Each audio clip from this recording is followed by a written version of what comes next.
Para resolver este circuito vamos a hacer lo que yo llamo un camino de ida y vuelta. En el camino de ida simplificaremos el circuito mediante transformaciones serie paralelo hasta poder calcular la corriente que sale de la fuente. Y con este valor, en el camino de vuelta, calcularemos corrientes y tensiones en todos los puntos del circuito. Antes de comenzar con las transformaciones serie paralelo, vamos a fijarnos bien en el esquema. La fuente de tensión aparece inclinada en el centro, cosa que podría despistar, así que lo primero va a ser redibujar el esquema para que resulte más intuitivo. Pero antes de preocuparnos por la fuente, vamos a fijarnos un momento en esa rama que aparece a la derecha en la que no hay ningún elemento. Como no hay ningún dispositivo capaz de subir o bajar tensión, cualquier punto conectado por esa rama está al mismo potencial, y por tanto, los nodos que he marcado como C y D tienen el mismo voltaje. ¿Qué le pasa a la resistencia R5 si sus dos bornes tienen el mismo voltaje? Pues que, en aplicación de la ley de Ohm, si su diferencia de potencial es nula, no hay ninguna intensidad de corriente atravesándola, y por tanto, no hace absolutamente nada y la podemos quitar. Cuando unimos los dos bornes de un elemento mediante un cable de resistencia despreciable, se dice que ese elemento está cortocircuitado. Así que, para redibujar el esquema, lo primero que haremos es borrar esa resistencia inútil. Ahora desplazamos R4 a la derecha.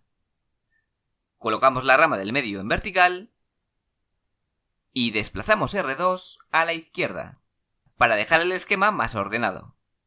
El esquema ha adoptado la forma de tres ramas unidas en dos bornes. El borne A, al que he asignado el valor de 0 voltios, y el borne C, cuyo voltaje debemos calcular.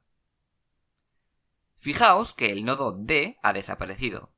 Esto ha pasado porque los nodos que había llamado C y D estaban unidos por un cable sin resistencia, es decir, que eran en realidad el mismo punto del circuito, y por eso, al redibujar el esquema, los he unido en un solo nodo, al que he acabado llamando nodo C.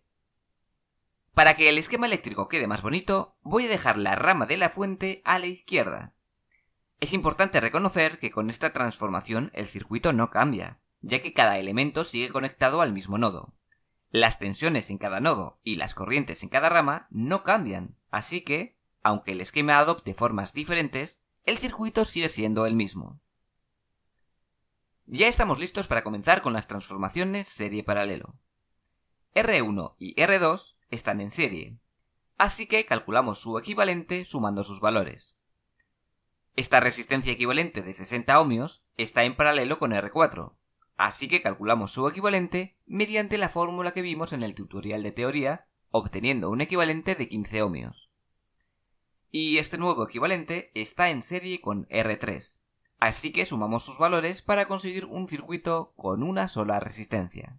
Aplicando la ley de Ohm a este circuito simplificado, descubrimos que la intensidad de corriente que sale de la fuente es de 2 amperios. De regreso al circuito original, ya podemos calcular el potencial en el punto C. El potencial en A es de 0 voltios, la fuente sube 40 voltios y en la resistencia R3 caen 10 voltios. Así que en el punto C tenemos 30 voltios. ¿Qué corriente pasa por la rama de R4? Pues si R4 es de 20 ohmios y está soportando 30 voltios, la ley de Ohm nos dice que la atraviesan 1.5 amperios. ¿Qué corriente atraviesa la rama de R1 y R2?